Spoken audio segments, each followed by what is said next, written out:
लखनऊ अग्निकांड को देखते हुए मुख्यमंत्री योगी आदित्यनाथ की तरफ से दिशा निर्देश यहां पर दिए गए हैं और महत्वपूर्ण बैठक भी बुलाई गई है।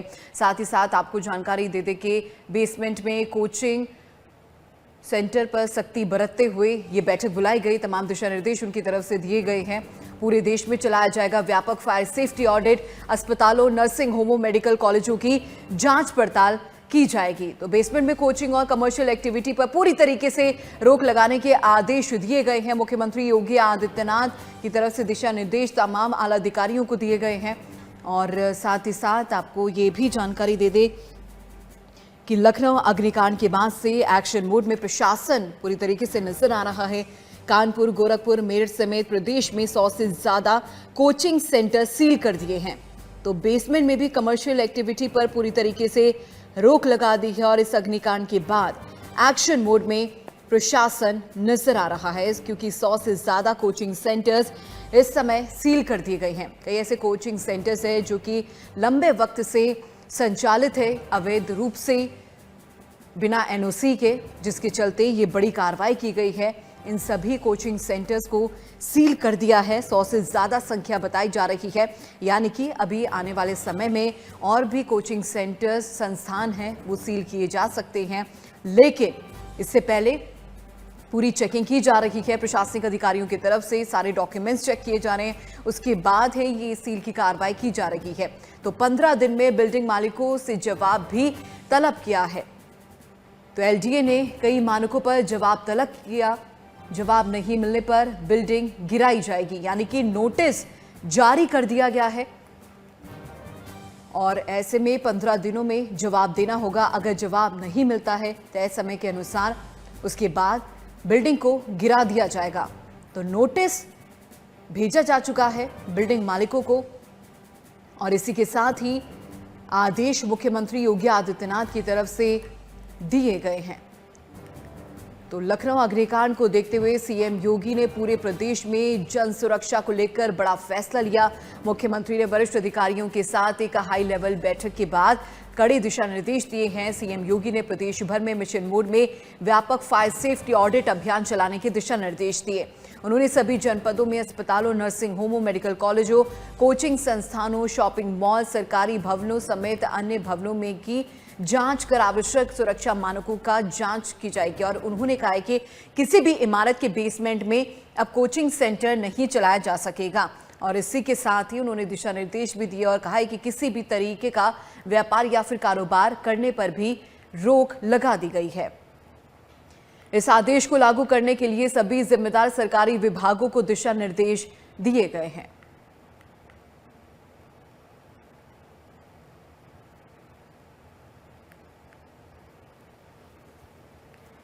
तो पूरे प्रदेश में चलाया जाएगा व्यापक फायर सेफ्टी ऑडिट और इसी के तहत तमाम संस्थानों में जाकर एक टीम मुआयना करेगी, डॉक्यूमेंट्स चेक किए जाएंगे। और लंबे समय से कई ऐसे कोचिंग सेंटर्स हैं, नर्सिंग होम है जो कि अवैध रूप से संचालित है, उन पर बड़ी कार्रवाई की जाएगी। अविनाश ज्यादा जानकारी के लिए अब हमारे साथ बने हुए हैं। अविनाश, आपसे जानना चाहेंगे, देखिए हाई लेवल मीटिंग बुलाई जाती है, मुख्यमंत्री योगी आदित्यनाथ की तरफ से दिशा निर्देश दिए गए हैं। क्या जानकारी इस बैठक को लेकर, क्या कुछ आदेश जारी किए गए, जरा बताएं।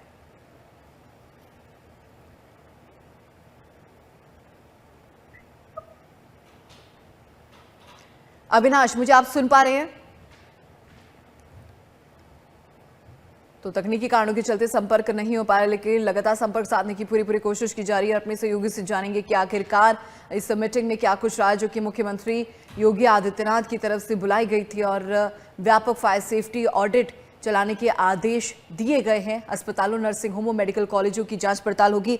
और एक बड़ा अपडेट महत्वपूर्ण ये भी सामने आया है कि कानपुर, गोरखपुर, मेरठ समेत प्रदेश में 100 से ज्यादा कोचिंग सेंटर्स फिलहाल सील कर दिए हैं, क्योंकि अवैध रूप से ये चल रहे थे लंबे समय से।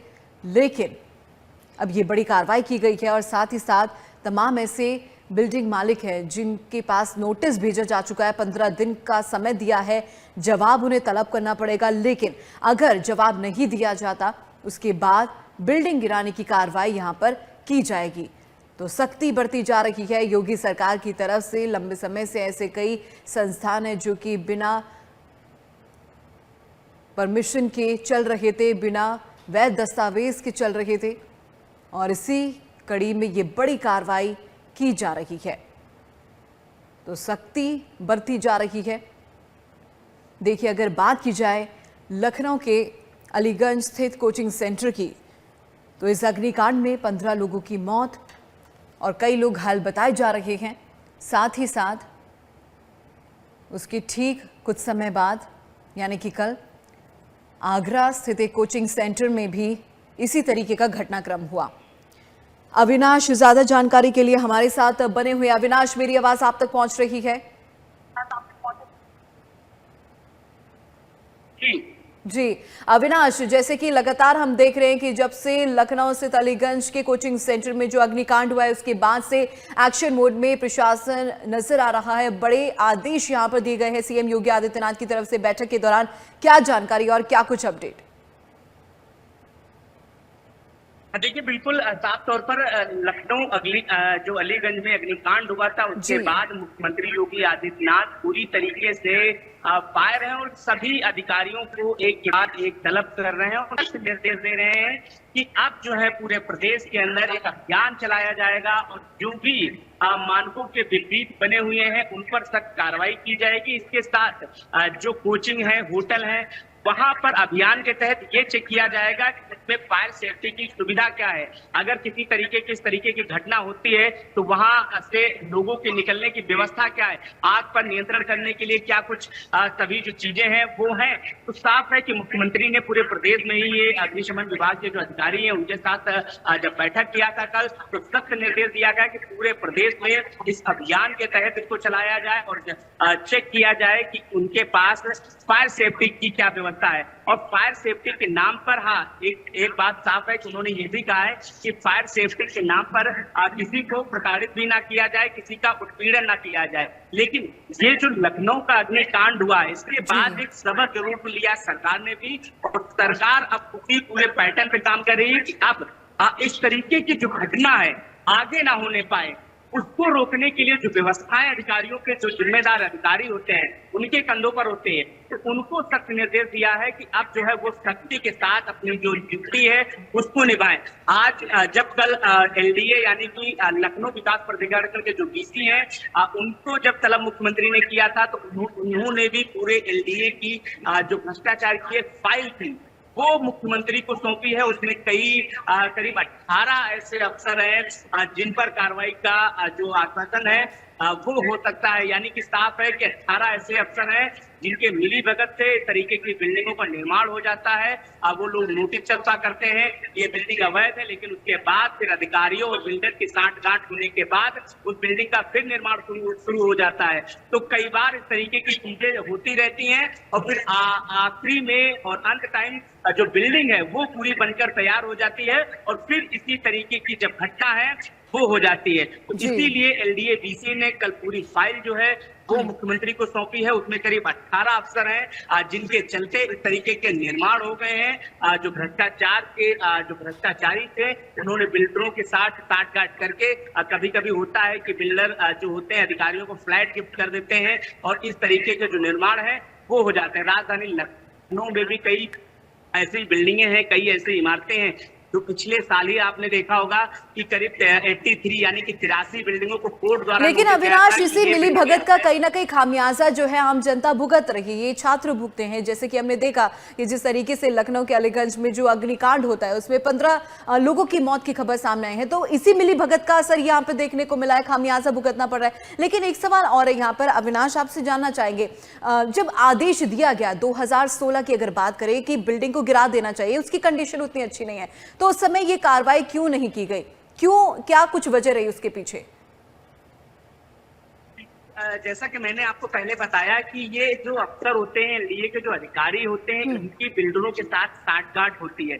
जैसे ही ये नोटिस चस्पा करते हैं उस बिल्डिंग पर, फिर बिल्डिंग के जो बिल्डर होता है उसकी तरफ से ऑफर जाता है और फिर ऑफर के बाद उस जो नोटिस चस्पा की जाती है उसको हटा दिया जाए, जो निर्माण है वो फिर शुरू हो जाता है। करीब पिछले साल ही 83 ऐसी बिल्डिंग्स हैं जो राजधानी लखनऊ में अवैध बनी हुई है और उनको कोर्ट द्वारा नोटिस किया गया था कि इन बिल्डिंगों को यहाँ खाली कराया जाए और उन पर बुलडोजर चलाया जाए, लेकिन उसके बाद भी वो बिल्डिंगें जो है अभी भी खड़ी हुई हैं। तो साफ इससे लगता है कि जो अफसर होते हैं और बिल्डरों के बीच जो सिस्टम का और जो बिल्डरों का जो खेल चलता है, सांठगांठ चलती है, जो लेन देन चलता है, उसी के चलते इस तरीके की जो चीजें हैं वो पनपकर एक दिन इतनी बड़ी हो जाती हैं और बड़ी होने के बाद इतने बड़े हादसे भी हो जाते हैं। उसका जो नमूना है ये साफ तौर पर आपने भी देखा कि अलीगंज में जो बिल्डिंग थी किस तरीके से बन गई थी, उसमें सिर्फ एक ही निकास का द्वार था। अगर आग लग जाती तो कोई भी रास्ता नहीं था, यानी कि अंदर जाने का रास्ता और अंदर से वापस आने का रास्ता सिर्फ एक था, यानी कि पूरी तरीके से मानक के विपरीत बिल्डिंग बनी हुई थी और उसमें इस तरीके के काम चल रहे थे।